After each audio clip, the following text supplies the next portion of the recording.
Welcome aboard for another video. Thanks, Conductor Keith. The purpose of this video is to find a simpler way and easier, faster way to mount 1 to 48 scale COBI bricks tanks to these old metal Lionel flat cars. So I've looked here and I see that if I mount the coffee stick stirrer just on the inside of these holes, it'll hold the tank. Maybe this long right here, and then I'll just cut this off here. I'm using Gorilla Glue just along there. Just gonna put it right there. Okay, so that works good, side to side, but if there's any starting and stopping that's quick, or just the vibration of movement, it's gonna move the tank. I need to put a cross piece, just enough to stop the tank from moving.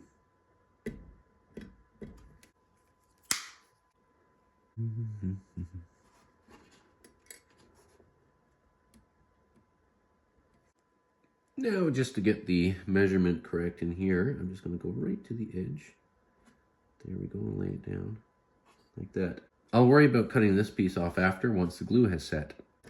There you go, that's one done. When you put the tank on, it fits on nice. Doesn't move very much. See? Easy to take on and off. So it was a relatively simple matter to do the second Sherman because it measures the same.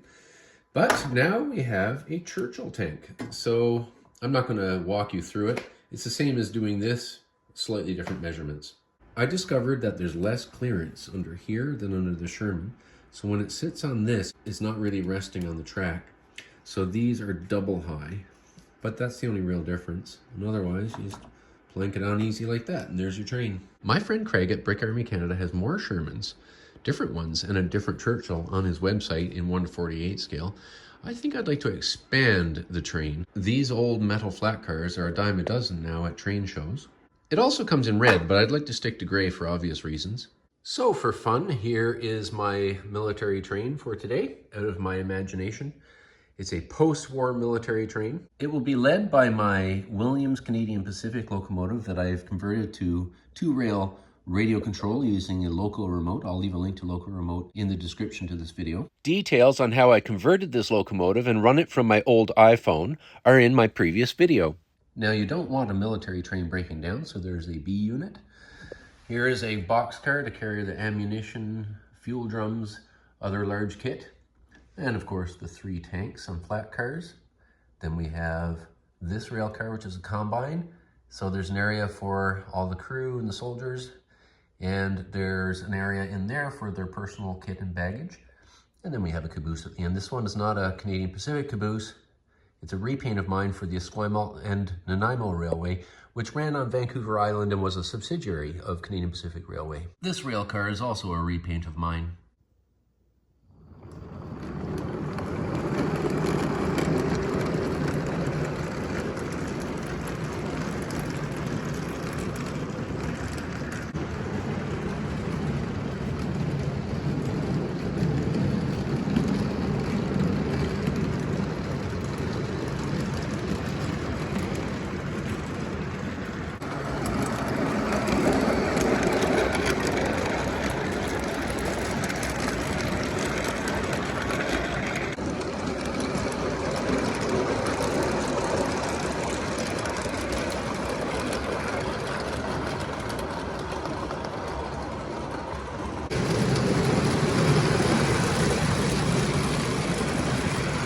I'll leave a link to Brick Army Canada in the description to this video.